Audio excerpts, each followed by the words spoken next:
이에 예수께서 무리와 제자들에게 말씀하여 이르시되 서기관들과 바리새인들이 모세의 자리에 앉았으니 그러므로 무엇이든지 그들이 말하는 바는 행하고 지키되 그들이 하는 행위는 본받지 말라.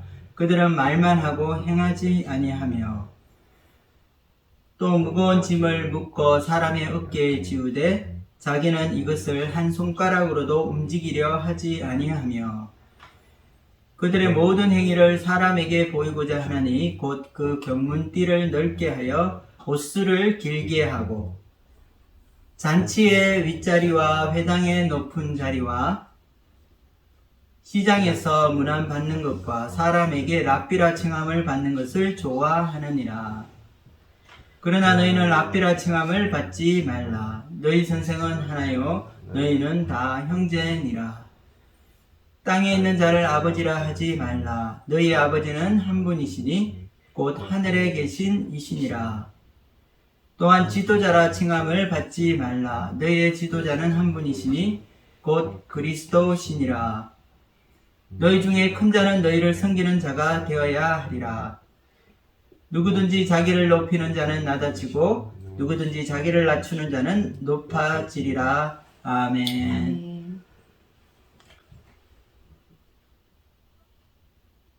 바리새인들과 또 헤롯 당원 그리고 이 사두개인들의 예수님에 대한 도전은 실패로 끝났습니다. 세 번에 걸친 열띤 논쟁이 있었고 또 이들의 예수님에 대한 시험은 결국 그들의 참패로 끝나게 된 것입니다. 이제 예수님의 차례가 온 것입니다. 예수님께서는 신앙의 형식을 강조하고 겉모습만 번지르하게 보이려는 위선에 대해서 책망하시고 하나님의 심판의 메시지를 전하시고 있습니다. 오늘 말씀을 통해서 예수님이 책망하시는 이 바리새인들과 이 서기관들이 가지고 있는 위선이 어떤 것인지 함께 살펴볼 수 있기를 원합니다. 말씀을 통해서 우리 내면에 숨겨져 있는 이 위선을 발견하고 하나님 앞에 회개하는 그런 성찰의 시간이 되기를 기도합니다. 우리 함께 1절과 2절 말씀을 읽어보겠습니다.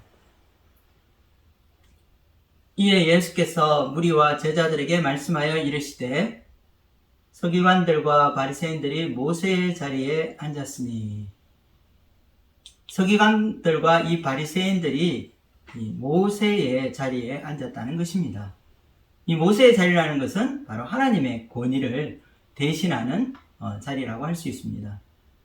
말씀을 해석하고 또 말씀을 가르칠 수 있는 엄청난 특권을 가지고 있는 것을 말합니다. 모세는 이스라엘 백성들에게 이 하나님의 계명을 직접 전해주고 하나님과 언약을 맺게 한 위대한 선지자입니다. 그 당시 모세는 하나님과 얼굴을 대면해서 이야기할 수 있는 유일한 선지자였습니다. 하나님의 정권을 받은 모세는 바로 이 대리자로서 이 모세의 능력을 능가했던 선지자는 이스라엘 역사상 없었던 것입니다. 그러나 이 바리새인들과 서기관들이 이 모세의 이 자리에 앉았다는 것은 그들이 가지고 있는 권리와 특권만을 말하고 있지 않습니다. 그들의 이 의무와 책임이 또한 따른다는 것을 우리는 생각해 볼 수 있습니다. 모세는 민족의 지도자였습니다. 이스라엘 백성들을 인도하고 이끌어야 할 그 의무가 그의 어깨에 주어졌습니다. 이 모세의 자리는 200만 명이 넘는 이 백성들의 안위와 이 생명을 책임져야 하는 아주 무거운 이 위치에 있는 것입니다. 그러나 이 경외심과 이 거룩함으로 하나님의 법을 다루어야 하고 또 리더로 사람들에게 모범을 보여야 할 이들의 삶은 어떠했을까요? 다 함께 3절 말씀을 읽어보겠습니다. 그러므로 무엇이든지 그들이 말하는 바는 행하고 지키되 그들이 하는 행위는 본받지 말라. 그들은 말만 하고 행하지 아니하며. 이들의 신앙은 예수님으로부터 신임을 얻지 못하고 있음을 우리는 볼 수 있습니다. 예수님께서 이들에게 말씀하시는 이 책망의 그 내용은 어떤 것입니까? 그것은 그들이 하는 말은 다 옳은 것인데 그들이 하는 행위는 옳지 않다는 것입니다. 그들은 말만 하고 행하지 않는 그런 극과 속이 다른 그런 모습을 보여주고 있습니다. 이들의 가장 큰 이 위선의 이 모습은 바로 이 말과 이 행동이 일치하지 않는다는 것에 있습니다. 바로 언행 불일치가 그들의 가장 큰 예수님이 보시기에 가장 큰 문제였던 것입니다. 4절 말씀 읽어보겠습니다. 또 무거운 짐을 묶어 사람의 어깨에 지우되 자기는 이것을 한 손가락으로도 움직이려 하지 아니하며. 이 바리새인들과 이 서기관들이 지운 이 무거운 짐이라는 것은 바로 율법의 짐을 말합니다. 이들은 이 모세 오경을 구체적인 실천 조항으로 쪼개어 만든 할라카 613개의 율법 조항을 강조하였습니다. 이와 같은 율법 조항들을 모두 이 백성들이 순종하도록 그들이 강요한 것입니다. 그리고 율법을 지키지 않거나 또 순종하지 않는 자들을 판단하고 정죄하였던 것입니다. 또한 그들의 주관적인 판단대로 많은 사람들에게 죄인이라는 그 딱지를 붙여 놓은 것입니다. 예수님이 보시기에 이들에게 오히려 심각한 문제가 있었습니다. 이들이 증거하고 있는 하나님의 말씀은 옳은 것입니다. 그러나 그들이 말만 하였지만 그 말대로 그들 자신은 하나님의 말씀을 지키지 못하고 있다는 사실이었습니다. 그런데 우리가 생각하기에 이 바리새인들은 이 하나님의 율법에 남다른 이 열정과 이 열심이 있는 사람들이었습니다. 그러나 하나님의 관점에서 볼 때 이들은 실제로 이 손가락 하나 이 까딱하지 않는 불순종의 사람들이었습니다. 우리가 보기에는 완벽하게 율법을 지키는 것처럼 보이지만 이들을 보시는 이 주님의 판단이 달랐던 그 이유는 무엇일까요? 예수님은 그 마음의 동기와 그 목적까지 모두 보시는 분이시기 때문입니다. 우리 인간이 보기에는 정말 이 하나님의 계명을 사랑하고 또 잘 순종하는 것처럼 보일 수 있습니다. 그러나 그 내면을 훤히 들여다보시는 그 마음 깊은 이 중심까지 꿰뚫어 보시는 주님 앞에서 아무도 속일 수 없을 것입니다. 이들은 사람들의 인정은 받게 되었지만 하나님 앞에서의 인정은 받지 못한 것입니다.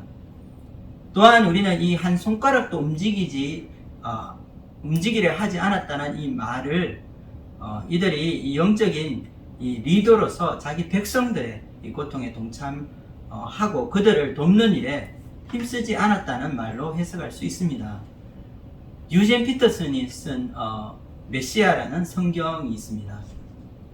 우리가 잘 아는 이 메시아 성경은 이 헬라 원어를 그 뉘앙스대로 있는 그 잘 번역하여서 이 해석한 이 성경입니다.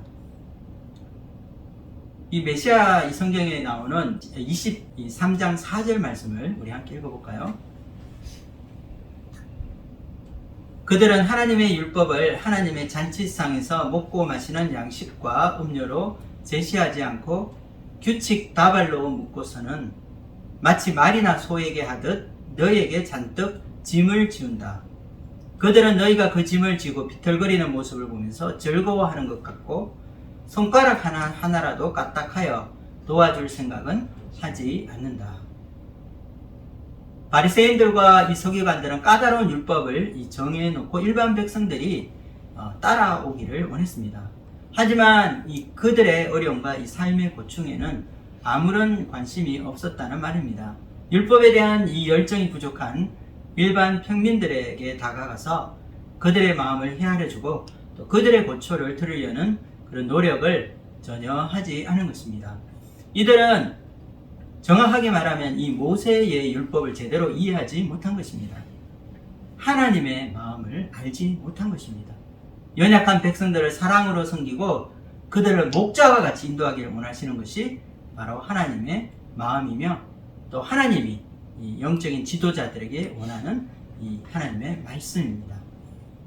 마가복음 12장에는 하나님이 이 돌보시기 원하는 이 가난한 자들에 대한 긍휼과 사랑이 없는 이 종교 지도자들의 모습을 보여주는 말씀이 있습니다. 우리 함께 이 마가복음 12장 39절에서 40절까지 읽어보도록 하겠습니다. 회당의 높은 자리와 잔치의 윗자리를 원하는 서기관들을 삼가라. 그들은 과부의 가산을 삼키며 외식으로 길게 기도하는 자니 그 받는 판결이 더욱 중하리라 하시니라. 이와 같이 이 마가복음 12장 39절에서 40절에는 하나님이 돌보시기 원하는 가난한 자들에 대한 이 긍휼과 사랑이 없는 이 종교 지도자들의 모습을 여실없이 보여주고 있습니다. 이들은 사람들 앞에서는 의로운 자처럼 행동하지만 뒤에서는 과부의 과산을 빼앗아가려는 나쁜 의도를 가지고 있었습니다. 굶주려 입에 풀칠하기도 힘든 이 서민들의 등골을 빼먹고 또 그들의 마지막 남은 생활비마저 이 과부의 이 생활비를 헌금으로 강요하는, 그래서 강탈해가는 악한 자들이었습니다. 예수님이 보실 때에 이들은 이 하나님의 이 마음, 이 율법 정신을 제대로 깨닫지 못하는 자격 없는 영적 지도자였습니다. 예수님이 이렇게 강하게 비판하시면서 이들을 판단하시는 것은 율법을 지키려는 그들의 이 마음의 깊은 이 동기와 이 그들의 의도가 너무나 잘못되어 있었기 때문입니다. 하나님을 경외하고 하나님의 이 뜻을 쫓기 위해서 율법을 지킨 것이 아니었습니다. 바로 자신의 인기와 인간적인 영광을 얻기 위해서 사람들 앞에 위선된 행위를 하고 있었던 것입니다. 종교라는 것이 아름다워 보일 수 있는데 만약에 부패하게 되면 이 세상에 있는 어떤 것보다 더 오염되고 추악하게 변질될 수 있는 것을 우리에게 보여주는 것입니다. 종교라는 이름으로 포장된 선한 행위는 자신을 속이고 하나님을 기만하는 것입니다. 5절 말씀을 읽도록 하겠습니다. 그들의 모든 행위를 사람에게 보이고자 하나니 곧 그 경문띠를 넓게 하며 옷수를 길게 하고. 여기에 이 경문이라는 말이 나옵니다. 이것은 이 율법의 핵심적인 구절을 이 양피지에 적어 넣은 이 가죽 상자에 담아 놓은 것을 말합니다. 이와 같이 유대인들이 이 테필린이라고 하는 가죽 상자에 말씀을 담아서 늘 지니고 다녔습니다. 그래서 이것을 손에 매기도 하고 이마에 이렇게 매달아서 눈앞에 보이게 그렇게 하기도 하였습니다. 이것은 신명기 말씀을 따르는 것이었습니다. 신명기 11장 18절 말씀을 제가 읽어보도록 하겠습니다. 이러므로 너희는 나의 이 말을 너희의 마음과 뜻에 두고 또 그것을 너희의 손목에 매어 기호를 삼고 너희 미간에 붙여 표를 삼으며. 이렇게 하나님의 말씀을 담는 작은 상자, 가죽 상자를 머리에다 메고 다니면은 항상 그 하나님의 말씀이 기억날 수 있을 것입니다. 이것은 어떤 의미냐면 바로 이 하나님의 말씀을 내가 얼마나 사랑하고 또 이 말씀을 기억하고자 노력한다는 모습을 보여주는 것입니다. 그런데 이 바리새인들과 이 서기관의 하는 행동을 보십시오. 이들은 이 말씀을 마음에 새기기 위해서가 아니고 그들의 신앙 행위를 사람들에게 보이기 위해서 이렇게 한 것입니다. 그래서 이 경문의 띠를 넓게 한다는 것은 멀리서도 사람들의 눈에 잘 띄도록 의도한 것입니다. 하나님의 말씀을 순종하는데 그 내용은 저버리고 이 껍데기만 취하여서 형식적인 이 순종을 하고 있는 것입니다. 하나님의 말씀에 대한 이 사랑마저도 종교 행위로서 사람들에게 보이기 위한 수단으로 삼고 있는 그들의 위선을 볼 수 있습니다. 또한 여기 말하는 옷술이라는 것은 이 유대인들의 평상시 입고 다니는 이 겉옷이 있는데 이 겉옷 끝자락에 다는 것이었습니다. 푸른색과 이 하얀색의 실을 달아서 이 자신은 하나님의 율법을 순종하고 있음을 나타내는 하나의 신앙 표현이었습니다. 민수기 15장 38절에서 39절 말씀을 읽겠습니다. 이스라엘 자손에게 명령하여 대대로 그들의 옷단 귀에 술을 다 만들고 청색 끈을 그 귀에 술에 더하라. 이 술은 너희가 보고 여호와의 모든 계명을 기억하여 준행하고 너희를 방종하게 하는 자신의 마음과 눈의 욕심을 따라 음행하지 않게 하기 위함이라. 유대인들은 이와 같이 이 겉옷을 매일 입고 다녔기 때문에 이것은 자신의 이 정체성을, 이 유대인의 이 정체성을 보여주는 것이라고 할 수 있습니다. 그래서 이 옷단에 이 술을 다는 것은 바로 하나님 앞에 자신의 신앙을 고백하고 하나님 앞에 살겠다는 것입니다. 그런데 이들은 이와 같은 신성한 이 신앙 고백을 오히려 사람들에게 보이기 위한 수단으로 오용하고 있다는 것입니다. 이들은 다른 사람들보다 더 옷단의 길이를 길게 만들어서 눈에 띄게 만들었습니다. 그래서 자신의 이 경건을 사람들에게 보이고 자신은 이 하나님의 율법을 잘 지키는 사람이라는 것을 드러내려는 그런 의도입니다. 여러분, 위선이라는 것이 무슨 뜻일까요? 위선은 실제는 그렇지 않은데 그럴듯하게 그런 것처럼 꾸미는 행위를 말합니다. 실제의 모습을 감추고 거짓된 모습으로 사람들에게 보여주는 것입니다. 많은 사람들에게 영향력을 미칠 수 있는 이 권력자나 지도자의 위치에 있는 사람들의 위선은 더욱더 이 치명적인 독이 될 것입니다. 왜냐하면 많은 사람들에게 영향을 미치기 때문입니다. 오늘 예수님이 책망하시는 이들은 모두 종교 지도자들입니다. 하나님의 대리자인 것입니다. 하나님의 뜻을 보여주고 하나님의 말씀을 따르는 이 모범을 보여야 할 영적 리더들입니다. 그러나 이들의 위선은 누룩같이 퍼져서 이 신앙의 순수성을 깨트리고 하나님의 말씀을 사랑하고 진실한 마음으로 순종해야 할 유대 사회를 병들게 만들고 있는 것입니다. 오늘 말씀에서 이 백성들을 이끌어 나가야 할 영적인 리더들인 이 서기관과 이 바리새인들을 책망하신 이유는 바로 위선의 위험성 때문입니다. 두꺼운 이 가면을 쓰고 있기 때문에 자신의 진실한 모습을 가리고 가식적인 행위를 하게 되는 것입니다. 예수님이 말씀하신 이 외식하는 자라는 것을 헬라 원어로 볼 때 바로 배우가 이 가면을 쓰고 이 연극을 하는 것을 말합니다. 그의 얼굴에 가려진 이 마스크를 벗지 않고는 진실한 자신을 발견할 수 없습니다. 남들에게 항상 칭찬을 듣고 있기 때문에 자기도 이 스스로 잘하고 있다는 착각을 하게 만든다는 것입니다. 이런 사람의 가장 큰 약점은 진실한 자기의 모습을 발견할 수 없기 때문에 결코 변화가 될 수 없다는 것입니다. 예수님께서는 13절부터 이들에게 임할 무서운 화가 있음을 말씀하시고 하나님의 이 심판을 경고하셨습니다. 이처럼 위선의 탈을 쓰게 되면 이 회개하기 어려워지게 되며 마지막에는 하나님의 심판을 피할 수 없게 되는 것입니다. 이것은 이 위선이라는 것이 얼마나 무섭고 또 위험한 것이며 또 하나님의 백성의 이 경건한 신앙생활에 이 적이 될 수 있다는 것을 보여주는 것입니다. 사람들에게 이 죄인이라고 손가락질 받고 정죄받던 사람들도 예수님께서는 사랑으로 관용하시고 이 긍휼의 은혜를 베풀어 주셨습니다.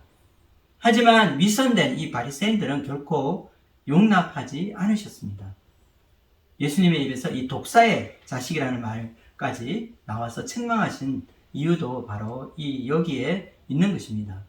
위선의 모습은 우리의 신앙에서 사실 너무나 쉽게 찾을 수 있습니다.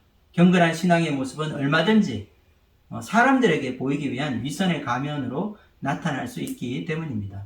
그래서 우리가 이 교회에서 행하는 이 형식적인 그 신앙 행위를 통해서 우리가 신앙생활 잘하고 있다고 우리가 확신할 수는 없는 것입니다.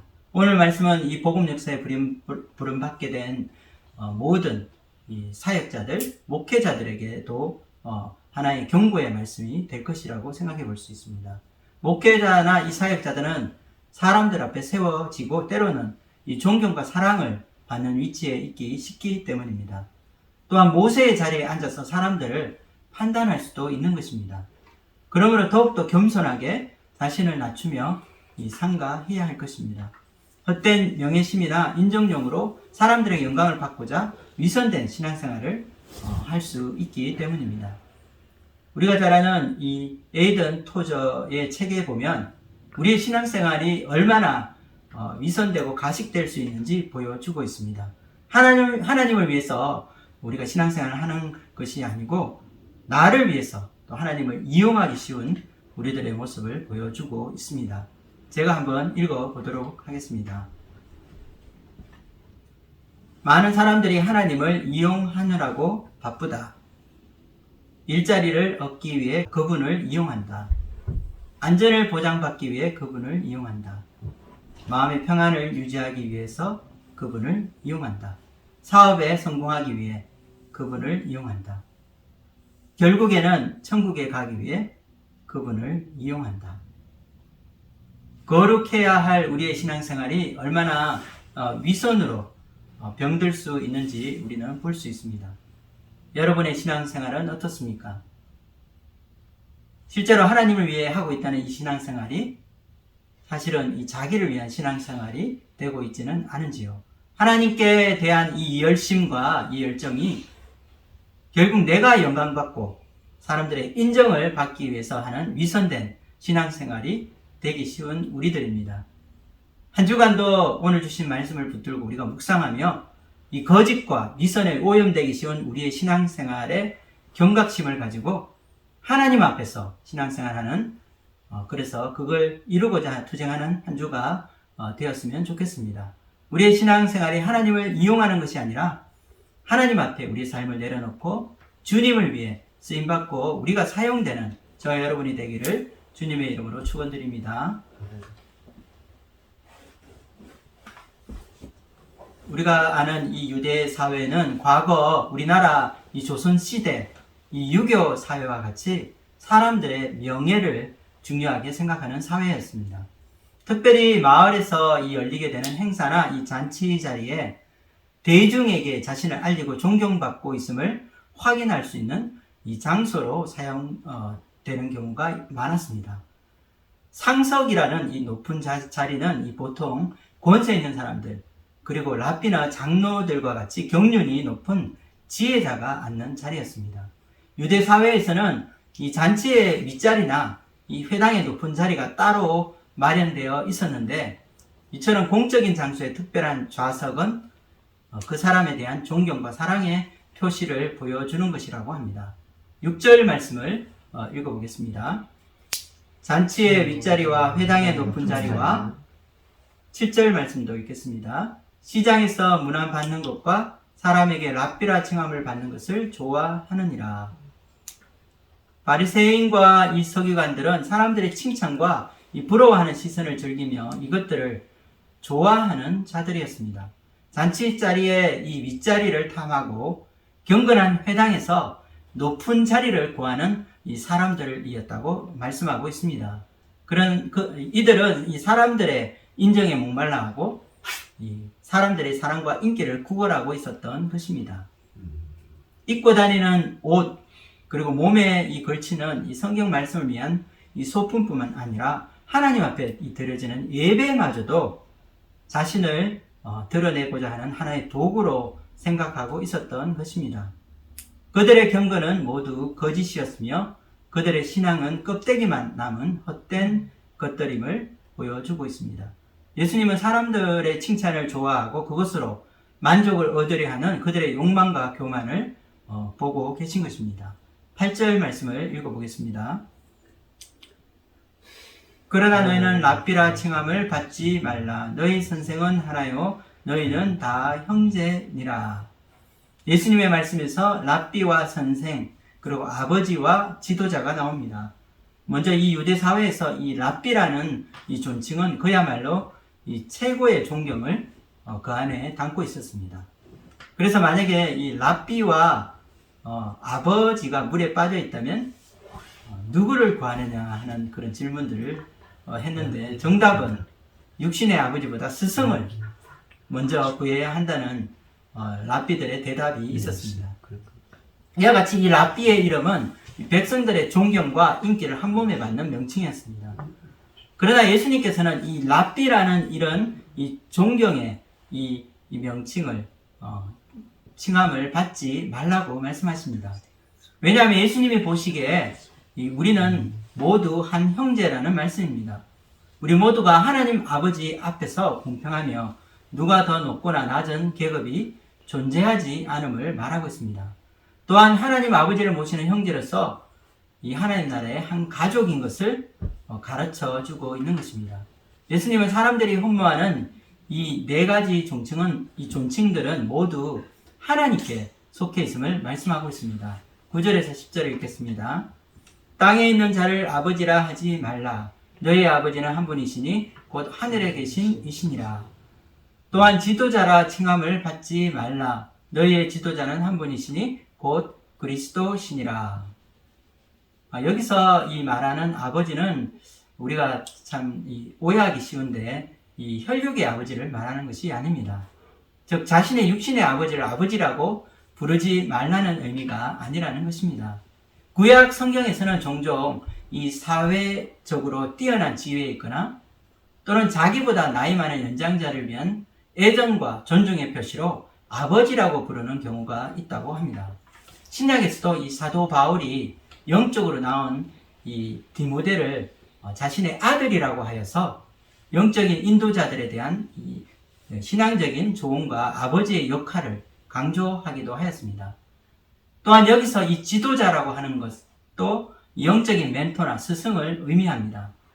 그러나 예수님은 이 모든 존경의 이름으로 이렇게 불려지는 것을 조심하라고 말씀하십니다. 사람들 사이에서 이 칭송과 경애를 받는 이름들을 오히려 피하라고 말씀하시는 것입니다. 이렇게 랍비로, 선생으로 혹은 아버지로, 지도자로 받으실 분은 하늘에 계신 하나님이시라는 말씀입니다. 또한 우리는 하나님의 이 아들로 이 땅에 내려오신 예수님을 지극히 높은 이름으로 불러야 할 것입니다. 그분의 이름은 그리스도 주님이시며 우리의 유일한 지도자시고 우리의 선생이십니다. 예수님이 책망하시는 것은 이들의 마음에 이 바리새인들과 이 서기관들의 마음에 자기 영광을 구하는 자랑하려는 마음 때문이었습니다. 이처럼 높은 자리에 앉으려 하고 또 자기를 자랑하려는 이 마음이 신앙이 성장하지 못하는 근본 문제가 되는 것이라 할 수 있습니다. 자랑하고 싶은 이런 마음들은 바로 교만한 마음입니다. 자기 영광을 구하는 마음 안에는 하나님이 있을 수 없습니다. 이처럼 서기관과 바리새인들의 문제는 이 신앙을 자신의 영광을 구하고 또 자신을 자랑하기 위한 도구로 이용한다는 데 있습니다. 우리가 잘 아는 이 사랑장으로 유명한 고린도전서 13장 말씀에는 사랑에 대한 정의가 나오고 있습니다. 사도 바울이 노래하고 있는 이 사랑은 인간적인 사랑이 아니라 바로 신적 사랑입니다. 즉 하나님의 아가페 이 사랑과 속성을 이 고린도전서 13장에 아름답게 이 시로 적어 놓았습니다. 고린도전서 13장 4절 말씀을 읽어 보겠습니다. 사랑은 오래 참고 사랑은 온유하며 시기하지 아니하며 사랑은 자랑하지 아니하며 교만하지 아니하며.